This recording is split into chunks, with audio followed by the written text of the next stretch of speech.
এদেশে যারা শরিয়া আইন মানে না বলে ঘোষণা অলরেডি দিয়েছে, বিশ্বাসও করে না, এ মানুষগুলো যে তাগুত, এ আর কি ওয়াজ করা লাগবে? সুতরাং এই দেশে আগামীতে বাক্স দুইটাই থাকবে, একটা ইসলামের বাক্স, একটা ইসলামের বাইরের বাক্স। এখন আপনার বিবেকে যেটা বলে আপনি সেটা করবেন। আমরা ভোট চাওয়ার জন্য এখানে আসি নাই, ভোট চাইও না। আমার চাইতে যদি যোগ্য কোনো মানুষ, বাংলাদেশ জামাত ইসলামী 300 প্রার্থী দিয়েছেন, এদের চাইতে যোগ্য, আমানতদার, সৎ, আমার মনে হচ্ছে আজকে একটা ঘোষণা শুনলাম যে যারা এমপি, উপজেলা চেয়ারম্যান, ভাইস চেয়ারম্যান এবং চেয়ারম্যান আর মেম্বার আর মেয়র, এই পদগুলোতে যারা প্রতিদ্বন্দ্বিতা করবে, যে দলে আসুক তাদের নাকি রক্ত পরীক্ষা করা হবে। মানে তারা মদ খায় কিনা, বিড়ি খায় কিনা, গাঁজা খায় কিনা। আমার মনে হয় এটা করা দরকার। এইটা করলে বহু আল্লাহর ওলি বাদ পড়ে যাবে।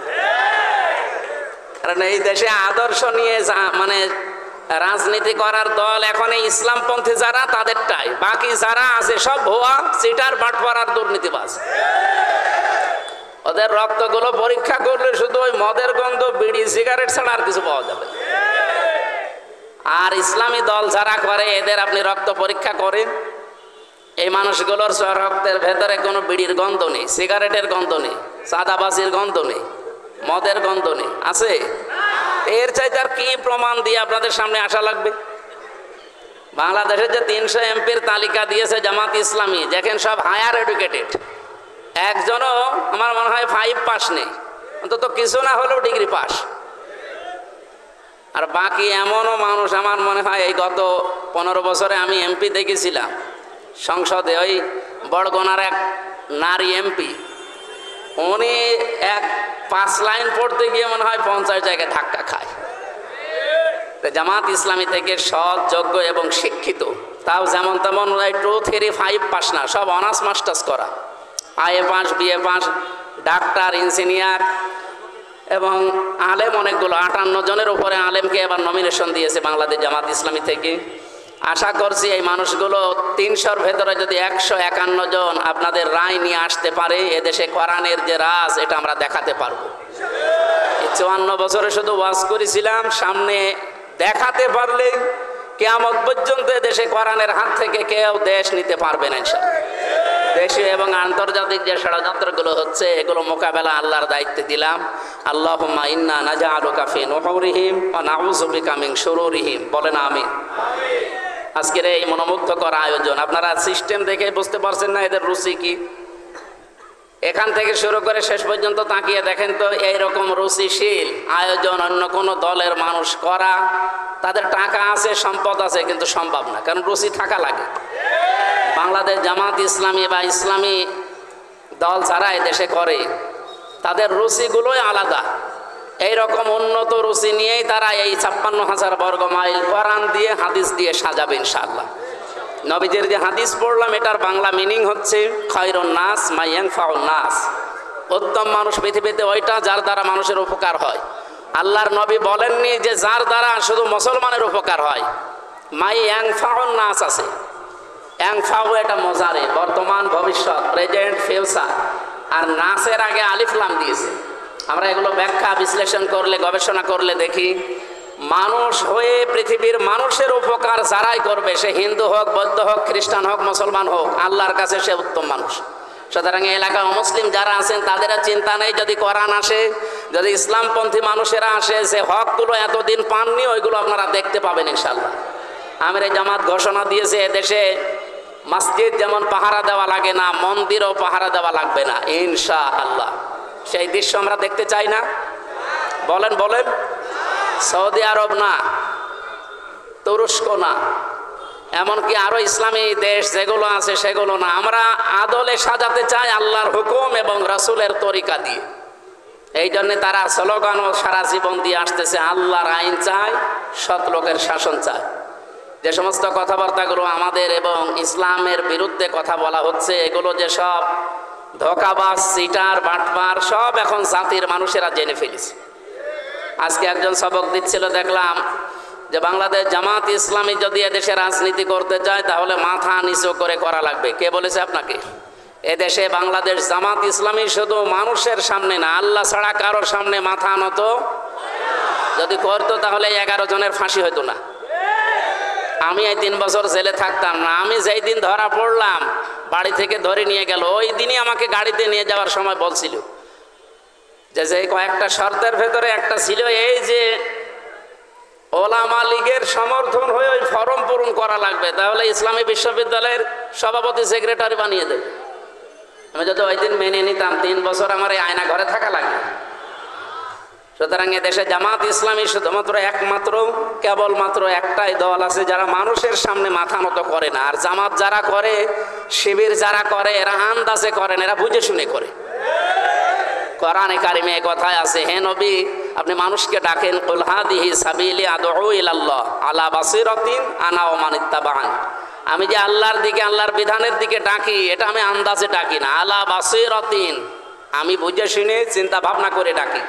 এই জন্যে জামাত ইসলামী করলে ওই আকাশ থেকে পড়ে করা যায় না, একেবারে গোড়া থেকে শুরু করে আস্তে আস্তে লেখাপড়ার মাধ্যমে, চরিত্র গঠনের মাধ্যমে উঠে আসা লাগে। আল্লাহ আমাদেরকে এই দলে শামিল হয়ে আল্লাহর দিনকে বিজয় করার তৌফিক যেন দান করেন, বলেন আমিন। তাকতুলুহুম, তোমরা লড়াই করো না, কতল করো না, ওয়ালাকিন্নাল্লাহ কাতালাহুম, বরং আমি আল্লাহ নিজে কতল করি। এই আয়াতগুলোর সারমর্ম এই, জিহাদের ময়দানে, যুদ্ধের ময়দানে, লড়াই সংগ্রাম আন্দোলনের ময়দানে সত্যি যদি মানুষ আসে, বিপক্ষ শক্তি যারা আল্লাহ রাসূল এবং ইমানদারদের, এদেরকে শায়েস্তা করার দায়িত্ব কার? বলেন বলেন। আসাল্লাহু, আল্লাহ বলেন সম্ভবত আমি, আইয়া কুফা বাসাল্লাদিনা কাফারু, কাফেরদের যত রকমের ষড়যন্ত্র আছে, শক্তি সামর্থ্য আছে, সব চূর্ণ বিচূর্ণ করে দেব। সুতরাং যারা এই ঘোষণা দিয়েছে, সোজা ভাই বলছিলেন না, এদেশে যারা শরিয়া আইন মানে না বলে ঘোষণা অলরেডি দিয়েছে, বিশ্বাসও করে না, এ মানুষগুলো যে তাগুত, এ আর কি ওয়াজ করা লাগবে? সুতরাং এই দেশে আগামীতে বাক্স দুইটাই থাকবে, একটা ইসলামের বাক্স, একটা ইসলামের বাইরের বাক্স। এখন আপনার বিবেকে যেটা বলে আপনি সেটা করবেন। আমরা ভোট চাওয়ার জন্য এখানে আসি নাই, ভোট চাইও না। আমার চাইতে যদি যোগ্য কোনো মানুষ, বাংলাদেশ জামাত ইসলামী 300 প্রার্থী দিয়েছেন, এদের চাইতে যোগ্য, আমানতদার, সৎ, আমার মনে হচ্ছে আজকে একটা ঘোষণা শুনলাম যে যারা এমপি, উপজেলা চেয়ারম্যান, ভাইস চেয়ারম্যান এবং চেয়ারম্যান আর মেম্বার আর মেয়র, এই পদগুলোতে যারা প্রতিদ্বন্দ্বিতা করবে, যে দলে আসুক তাদের নাকি রক্ত পরীক্ষা করা হবে। মানে তারা মদ খায় কিনা, বিড়ি খায় কিনা, গাঁজা খায় কিনা। আমার মনে হয় এটা করা দরকার। এইটা করলে বহু আল্লাহর ওলি বাদ পড়ে যাবে। কারণ এই দেশে আদর্শ নিয়ে মানে রাজনীতি করার দল এখন এই ইসলামপন্থী যারা, তাদেরটাই। বাকি যারা আছে সব ভুয়া, চিটার, বাটপার আর দুর্নীতিবাজ। ওদের রক্তগুলো পরীক্ষা করলে শুধু ওই মদের গন্ধ, বিড়ি, সিগারেট ছাড়া আর কিছু পাওয়া যাবে। আর ইসলামী দল যারা করে, এদের আপনি রক্ত পরীক্ষা করেন, এই মানুষগুলোর রক্তের ভেতরে কোনো বিড়ির গন্ধ নেই, সিগারেটের গন্ধ নেই, সাদাবাজির গন্ধ নেই, মদের গন্ধ নেই, আছে? এর চাইতে আর কি প্রমাণ দিয়ে আপনাদের সামনে আসা লাগবে? বাংলাদেশের যে 300 এমপির তালিকা দিয়েছে জামাত ইসলামী, দেখেন সব হায়ার এডুকেটেড, একজনও আমার মনে হয় 5 পাস নেই, অন্তত কিছু না হলেও ডিগ্রি পাস। আর বাকি এমনও মানুষ, আমার মনে হয় এই গত 15 বছরে আমি এমপি দেখেছিলাম সংসদে, ওই বড়গোনার এক নারী এমপি, উনি 5 লাইন পড়তে গিয়ে মনে হয় 50 জায়গায় ধাক্কা খায়।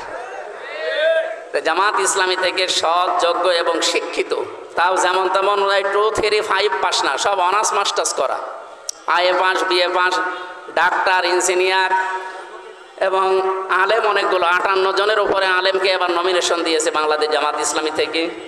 আশা করছি এই মানুষগুলো 300-র ভেতরে যদি 151 জন আপনাদের রায় নিয়ে আসতে পারে, এদেশে কোরআনের যে রাজ, এটা আমরা দেখাতে পারবো। 54 বছরে শুধু ওয়াজ করেছিলাম, সামনে দেখাতে পারলে কিয়ামত পর্যন্ত এদেশে কোরআনের হাত থেকে কেউ দেশ নিতে পারবে না ইনশাআল্লাহ। দেশীয় এবং আন্তর্জাতিক যে ষড়যন্ত্রগুলো হচ্ছে, এগুলো মোকাবেলা আল্লাহর দায়িত্বে দিলাম। আল্লাহুম্মা ইন্না নাজআলুকা ফি নুহুরিহিম ওয়া নাউযু বিকা মিন শুরুরিহিম, বলেন আমিন। আজকের এই মনোমুগ্ধকর আয়োজন, আপনারা সিস্টেম দেখে বুঝতে পারছেন না এদের রুচি কি? এখান থেকে শুরু করে শেষ পর্যন্ত তাকিয়ে দেখেন তো, এইরকম রুচিশীল আয়োজন অন্য কোনো দলের মানুষ করা, তাদের টাকা আছে, সম্পদ আছে, কিন্তু সম্ভব না, কারণ রুচি থাকা লাগে। বাংলাদেশ জামাত ইসলামী বা ইসলামী দল যারা দেশে করে তাদের রুচিগুলোই আলাদা। এই রকম উন্নত রুচি নিয়েই তারা এই 56,000 বর্গ মাইল কোরআন দিয়ে হাদিস দিয়ে সাজাবে ইনশাআল্লাহ। নবীজির যে হাদিস পড়লাম এটার বাংলা মিনিং হচ্ছে খায়রুন নাস মা ইয়ানফাউন নাস, উত্তম মানুষ পৃথিবীতে ওইটা যার দ্বারা মানুষের উপকার হয়। আল্লাহর নবী বলেননি যে যার দ্বারা শুধু মুসলমানের উপকার হয়। মাই ইয়ানফাউন নাস আছে, ইয়ানফাউ এটা মোজারে, বর্তমান ভবিষ্যৎ, প্রেজেন্ট ফিউচার, আর নাসের আগে আলিফ লাম দিয়েছে। আমরা এগুলো ব্যাখ্যা বিশ্লেষণ করলে গবেষণা করলে দেখি মানুষ হয়ে পৃথিবীর মানুষের উপকার যারাই করবে, সে হিন্দু হোক, বৌদ্ধ হোক, খ্রিস্টান হোক, মুসলমান হোক, আল্লাহর কাছে সে উত্তম মানুষ। সুতরাং এই এলাকায় অমুসলিম যারা আছেন তাদের চিন্তা নেই, যদি কোরআন আসে, যদি ইসলামপন্থী মানুষেরা আসে, যে হকগুলো এতদিন পাননি ওইগুলো আপনারা দেখতে পাবেন ইনশাল্লাহ। আমির জামাত ঘোষণা দিয়েছে এদেশে মসজিদ যেমন পাহারা দেওয়া লাগে না, মন্দিরও পাহারা দেওয়া লাগবে না ইনশাআল্লাহ। সেই দৃশ্য আমরা দেখতে চাই না? বলেন বলেন।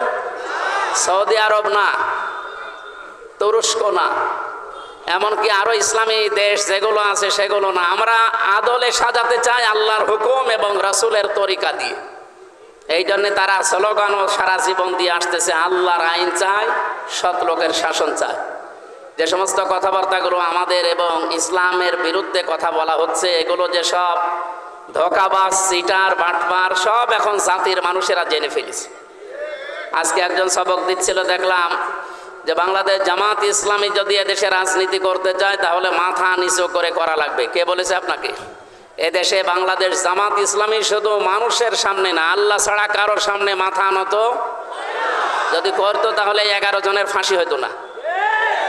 আমি এই 3 বছর জেলে থাকতাম না। আমি যেই দিন ধরা পড়লাম, বাড়ি থেকে ধরে নিয়ে গেল, ওই দিনই আমাকে গাড়িতে নিয়ে যাওয়ার সময় বলছিল যে কয়েকটা শর্তের ভেতরে একটা ছিল এই যে ওলামা লীগের সমর্থন হয়ে ওই ফরম পূরণ করা লাগবে, তাহলে ইসলামী বিশ্ববিদ্যালয়ের সভাপতি সেক্রেটারি বানিয়ে দেবে। আমি যদি ওই দিন মেনে নিতাম 3 বছর আমার এই আয়না ঘরে থাকা লাগবে। সুতরাং এদেশে জামাত ইসলামী শুধুমাত্র একমাত্র কেবলমাত্র একটাই দল আছে যারা মানুষের সামনে মাথা নত করে না। আর জামাত যারা করে, শিবির যারা করে, এরা আন্দাজে করেন, এরা বুঝে শুনে করে। কোরআনে কারিমে কথায় আছে, হে নবী আপনি মানুষকে ডাকেন, কুল হাদিহি সাবিলি আদউ ইলাল্লাহ আলা বাসিরাতিন আনা ওয়া মান ইত্তাবাআনি। আমি যে আল্লাহর দিকে, আল্লাহর বিধানের দিকে ডাকি, এটা আমি আন্দাজে ডাকি না, আলা বাসিরাতিন, আমি বুঝে শুনে চিন্তা ভাবনা করে ডাকি। এই জন্যে জামাত ইসলামী করলে ওই আকাশ থেকে পড়ে করা যায় না, একেবারে গোড়া থেকে শুরু করে আস্তে আস্তে লেখাপড়ার মাধ্যমে, চরিত্র গঠনের মাধ্যমে উঠে আসা লাগে। আল্লাহ আমাদেরকে এই দলে সামিল হয়ে আল্লাহর দিনকে বিজয় করার তৌফিক যেন দান করেন, বলেন আমিন। আজকে হরিনারায়ণপুর ইউনিয়নবাসী তাদের ধন্যবাদ জানাচ্ছি এবং এই আয়োজনের সাথে যারা সম্পৃক্ত, যারা কষ্ট করে এসেছেন, পুরাটা আল্লাহ যেন ইবাদত হিসাবে মেনে নেন। আসসালামু আলাইকুম ওয়া রাহমাতুল্লাহ।